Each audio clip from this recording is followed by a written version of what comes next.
कि अपने चेहरा बदला है इस्लामाबाद का तो। इस्लामाबाद का चेहरा बड़ा ज़बरदस्त बदला और मुझे बड़ा फ़ख्र है कि जो सलाहियतें जो नेचुरली जो स्टूडेंट पॉलिटिक्स में रहने की वजह से और यहाँ पर जो सारा ब्रॉटअप हुआ और कराची शहर का जो एक पूरा पस मंज़र उसके साथ जो है फिर मैंने बड़ी वहाँ पर वो मुख्तलिफ़ प्रोजेक्ट्स में बहुत ही मैंने अपना इनपुट दिया और उसमें बड़ी मायनात हमारे जो हैं वो प्रोजेक्ट्स हैं। जैसे सैदपुर का आपने कहा कि वो पाकिस्तान की पहली लिविंग सोसाइटी है जिसकी कंजर्वेशन और प्रिजर्वेशन में हम गए और वहाँ पर जो है उसको आप समझें कि 2 साल लगे, दिन रात उस पर मेहनत की।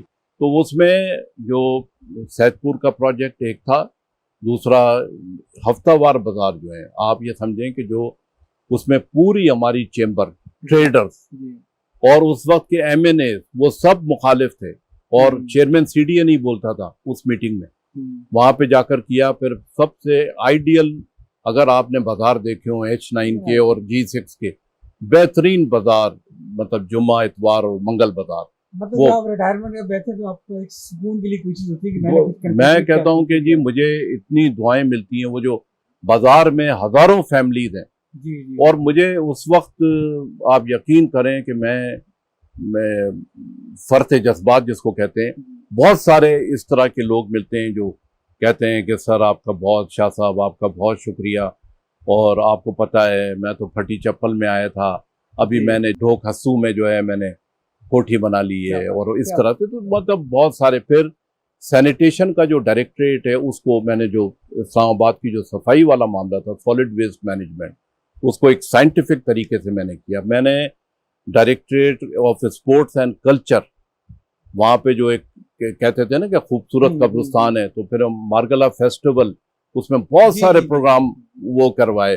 फिर मैंने जो एक छोटा सा फायर का डिपार्टमेंट था, तो वो उसमें उसको मैंने एक ट्रांसफॉर्म करके directorate of emergency and disaster management बनाया। तो ये एक जापानीज पार्क था, उसको मैंने रिफर्बिश कराया उसको पूरा, और दामने को ले लें, ऊपर जो है पीर सुहावा ले लें, फिर शक्करपड़ियाँ ले लें, इनकी रेनोवेशन, इनकी ब्यूटिफिकेशन, उसमें मेरा बहुत बड़ा रोल है। तो इस तरह से ये था। और उसके बाद जो है सबसे अहम बात कि मैं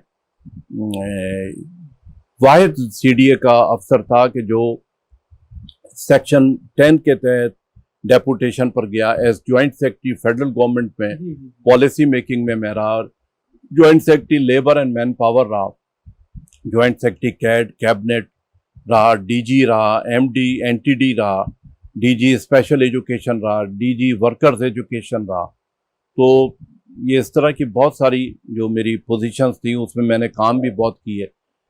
स्पेशल एजुकेशन में बहुत काम किए, माधुरों के लिए बहुत काम किए।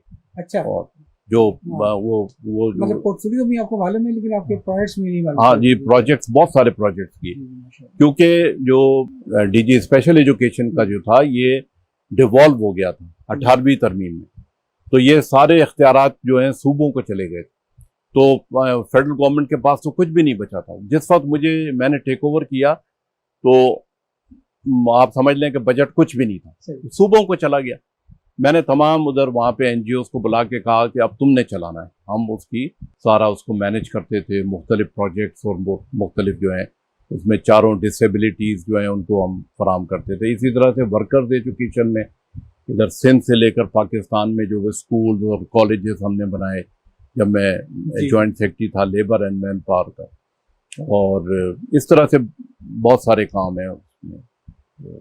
सब एक सवाल था, एक लेटर मोड में आया, आई होप कि आप माइंड नहीं करेंगे कि आप पहले प्यूर स्टडी से अपनी फदारी रही, फिर आप दायरे के उसमें गए, तहरीक इंसाफ में गए, तो उससे फॉर्म लेटर मोड कि जब 2024 के इलेक्शन में जो नजरियाती कारकुन जो थे उनको बड़ी शिकायत थी कि हम तो पीछे रह गए, पैराशूटर्स आगे पीछे हैं। जी, 2 चीजों का बड़ा जिक्र रहा यहाँ पे, एक 45 का और एक 47 का। जी, मैं मालूम भी करना चाहूंगा कि आप भी तो पैराशूटर थे ना, कि पैराशूट के इंतखाबी निशान के साथ आए और वो आपने इसको मुकम्मल किया कि 46 से आप खड़े हुए, और 45, 46, 47 ये तीनों को, और आपका रास्ता रोकने की बड़ी कोशिश की गई। मुझे ये भी मालूम है कि आपके एक नादहिंदा बुनियादी तौर पे आपका किराएदार था। जी जी और जी। जिसको बहाना बना के आपको उन्होंने इंतखाब लड़ने असल से में रोका।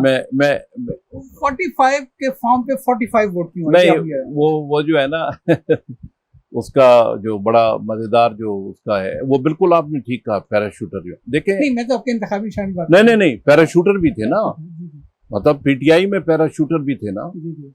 वो मैं बात कर रहा हूँ। लेकिन जब कायद जो पार्टी के साथ जो कुछ हुआ है, आप अंदाजा कर सकते हैं ना है। कि कितना जबर था। जी, जी, मतलब आप मीटिंग ही नहीं कर सकते, जी। मतलब क्यादत जो है ये मीटिंग नहीं कर सकती कि किसको टिकट देना है किसको नहीं देना है।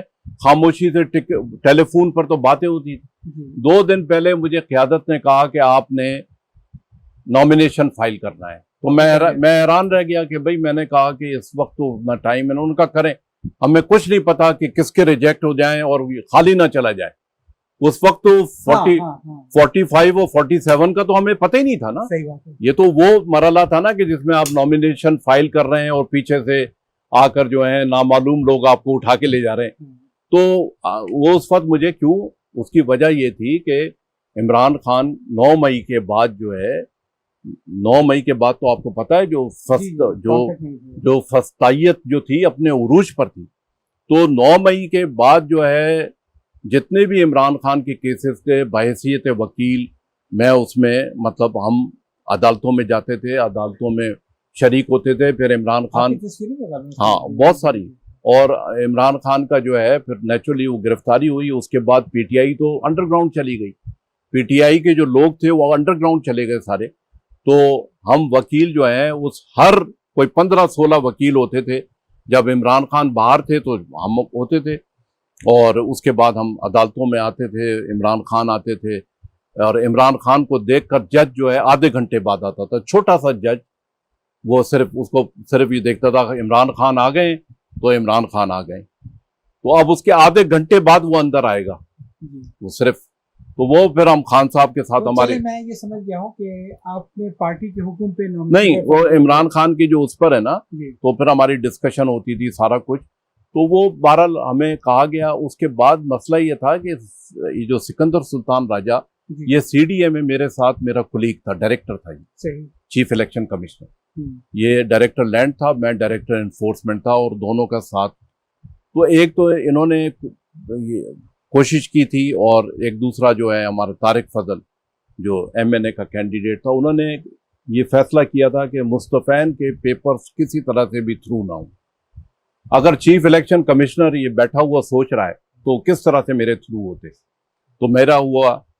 उसके बाद उन्होंने पानी के बिल पर मेरा एतराज लगा दिया।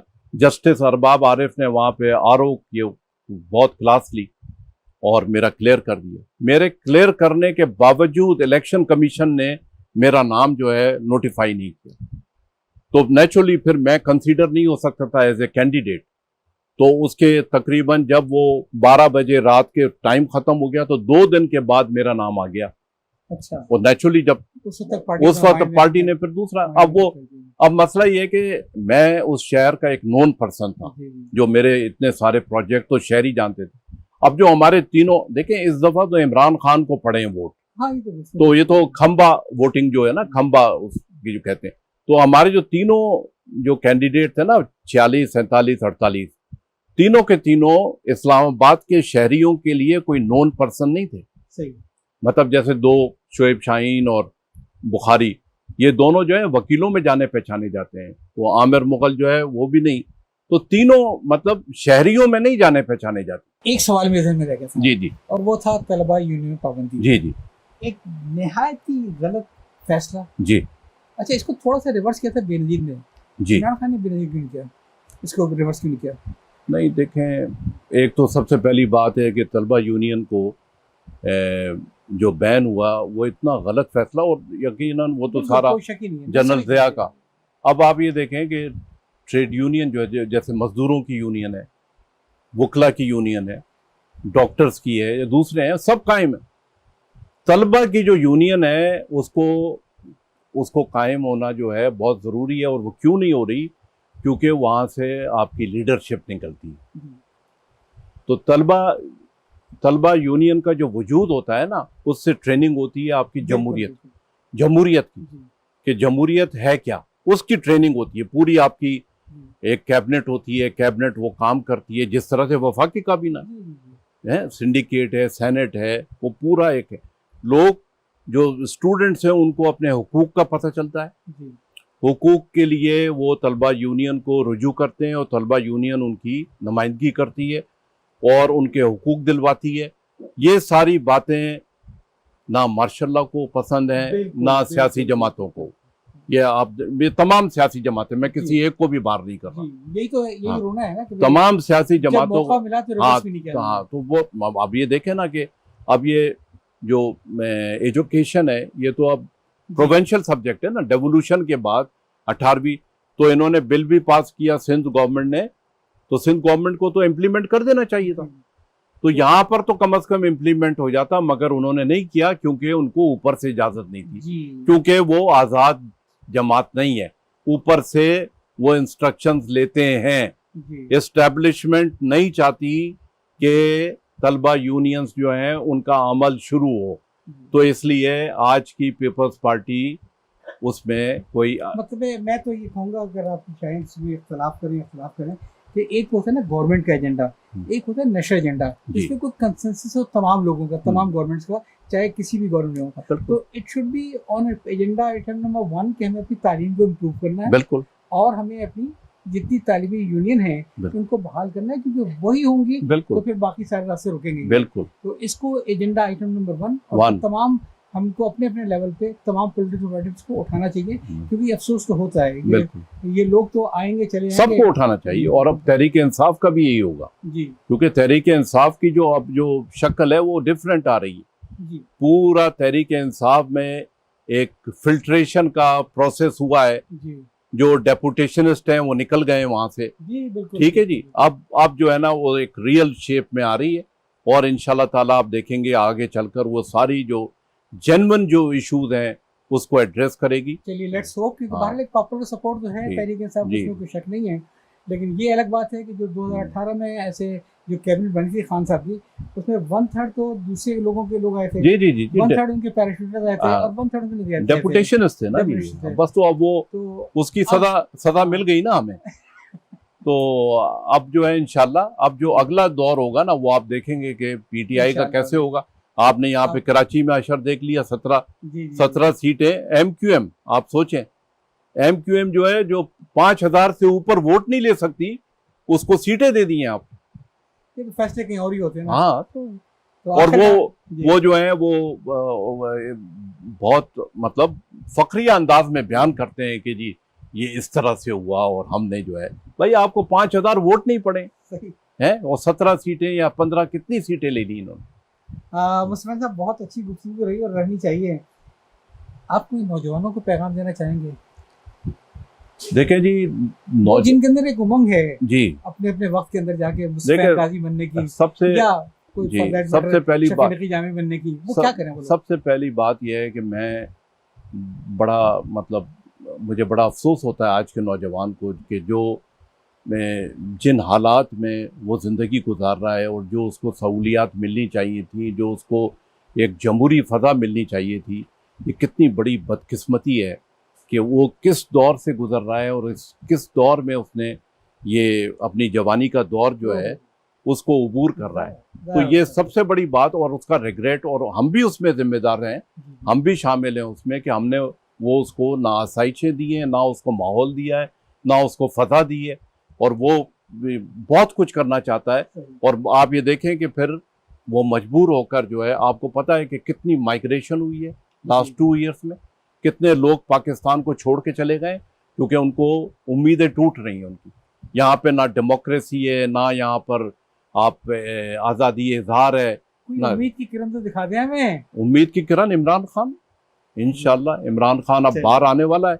आखिरी केस रह गया है, वो जाली केसेस हैं, सारे बोगस केसेस हैं, वो ख़त्म होंगे इंशाल्लाह, बाहर आएगा। और फिर और पाकिस्तान की आवाम की नज़रें इमरान खान की तरफ में, और सारे नौजवानों की आपने देख लिया जो 8 फरवरी को जो ऐलान हुआ है। चलिए एटलीस्ट हमें उम्मीद रखने का तो हक है ना। बिल्कुल उम्मीद, हमसे हमारे ख्वाब न छीने। बिल्कुल, कोई भी आए, इमरान खान आए या मुसफ़्फ़ा काज़मी साहब आए, इस मुल्क को बदलें, बिल्कुल बदलेंगे, इस मुल्क को बदलें और नौजवानों को बदलें। बिल्कुल बदलेंगे, इमरान खान की क़यादत में इसको बदलेंगे इंशाल्लाह। बहुत बहुत शुक्रिया, आप इतनी यहाँ पे आए, गर्मी में बैठे बड़ा मज़ा आया, बहुत इंजॉय किया, बड़ा ये एक लर्निंग प्रोसेस होता है आपके साथ बैठकर। और मैं आपसे रास्ते में ही रहूँगा, जी इंशाल्लाह देंगे इंशाल्लाह, कभी जूम पे, कभी फ़ोन पे, क्योंकि आपसे मुझे बहुत कुछ सीखना है जी। तो मैं आपसे जाना चाहता हूँ जी, बहुत शुक्रिया, बहुत मेहरबानी।